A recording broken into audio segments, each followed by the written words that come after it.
ये खबर KR मंगलम university द्वारा प्रस्तुत की गई है। क्या सरकार E20 पेट्रोल का फैसला वापस लेने जा रही है? क्या फिर से बिना एथेनॉल वाला सामान्य पेट्रोल मिलने लगेगा? और क्या एथेनॉल की वजह से गाड़ियों के इंजन खराब होने की शिकायतों पर सरकार ने बड़ा यू टर्न ले लिया है? आज हम बात करेंगे पेट्रोल और एथेनॉल को लेकर सरकार की उस बड़ी सफाई की, जिसने लाखों वाहन चालकों के मन में चल रहे सवालों का जवाब दे दिया है।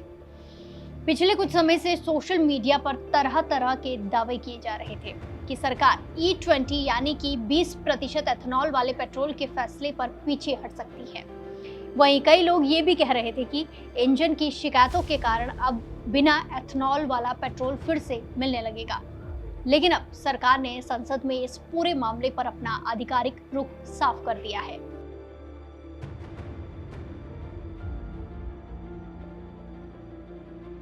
दरअसल लोकसभा में पेट्रोलियम एवं प्राकृतिक गैस राज्य मंत्री सुरेश गोपी ने लिखित जवाब में बताया कि सरकारी तेल कंपनियों द्वारा बेचे जाने वाले प्रीमियम ग्रेड पेट्रोल में आगे भी एथेनॉल नहीं मिलाया जाएगा, यानी इंडियन ऑयल का XP 100, हिंदुस्तान पेट्रोलियम का पावर 100 और भारत पेट्रोलियम का स्पीड 100 पहले की तरह बिना एथेनॉल के ही उपलब्ध रहेगा।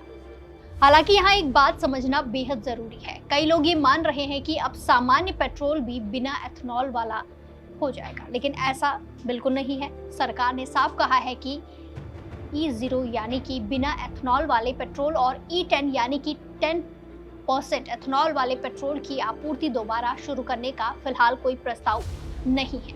यानी आम लोगों को मिलने वाला पेट्रोल पहले की तरह E20 ही रहने वाला है। सरकार ने यह भी स्पष्ट किया है कि फिलहाल पेट्रोल में एथेनॉल की मात्रा 20% यानी कि 20% से ज्यादा बढ़ाने का कोई फैसला नहीं लिया गया है। अगर भविष्य में ऐसा कोई फैसला लिया जाता है तो उसे पहले वैज्ञानिक अध्ययन, ऑटोमोबाइल कंपनियों, तेल विपणन कंपनियों और इसी के साथ रिसर्च संस्थानों से विस्तृत सलाह मशवरा किया जाएगा। अब सवाल यह है कि आखिर सरकार एथेनॉल पर इतना जोर क्यों दे रही है? इसकी सबसे बड़ी वजह है भारत अपनी तेल आयात पर निर्भरता कम करना चाहता है।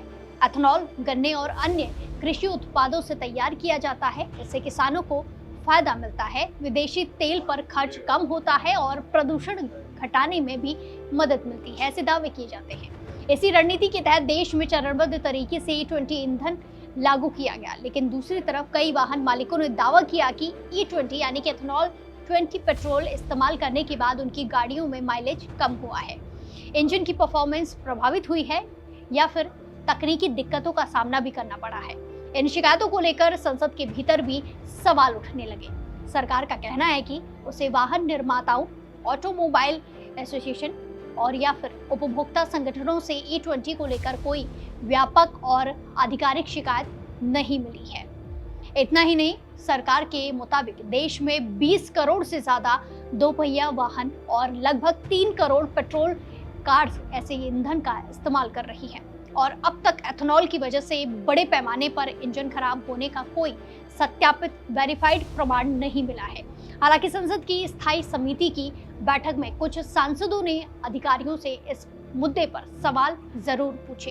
अधिकारियों ने माना कि एथेनॉल मिश्रित ईंधन का इस्तेमाल वर्षों से हो रहा है, लेकिन हाल के समय में कुछ शिकायतें सामने जरूर आई हैं। इसीलिए इन शिकायतों की जांच और तकनीकी परीक्षण यानी कि जो जांच है वो की जाएगी तकनीकी तरीके से, ताकि ये पता लगाया जा सके कि समस्या की असली वजह क्या हो सकती है। इसी बीच सरकार ने रणनीतिक पेट्रोलियम भंडार को लेकर भी बड़ा ऐलान कर दिया है। दूसरे चरण में उड़ीसा और कर्नाटक में नए कच्चे तेल भंडार केंद्र बनाए जाएंगे। लगभग 14,527 करोड़ रुपए की इस परियोजना से देश की ऊर्जा सुरक्षा और ज्यादा मजबूत होगी और आपातकालीन परिस्थितियों में भारत के पास तेल का बड़ा भंडार उपलब्ध रहेगा। इस पूरी खबर का सबसे बड़ा संदेश यही है कि सरकार ने दो बातें बिल्कुल साफ कर दी हैं। पहली, प्रीमियम पेट्रोल पहले की तरह बिना एथेनॉल के मिलता रहेगा और दूसरी, सामान्य E20 पेट्रोल को वापस लाने या फिर E0 और E10 की सप्लाई शुरू करने की फिलहाल कोई भी योजना नहीं है। यानी अगर आपके वाहन के लिए कंपनी E20 ईंधन की मंजूरी देती है तो फिलहाल उसी ईंधन का इस्तेमाल जारी रहेगा। वहीं जिन लोगों को एथेनॉल को लेकर चिंता है उनके लिए सरकार का कहना है कि अभी तक बड़े पैमाने पर इंजन खराब होने का कोई प्रमाण नहीं मिला है। हालांकि तकनीकी जो जांच है वो की जाएगी, वो जारी रहेगी और भविष्य में यदि वैज्ञानिक अध्ययन किसी बदलाव की जरूरत बताते हैं तो उसी आधार पर फैसला लिया जाएगा। बाकी देश और दुनिया की तमाम बड़ी अपडेट्स के लिए जुड़े रहिए दैनिक जागरण के साथ। नमस्कार।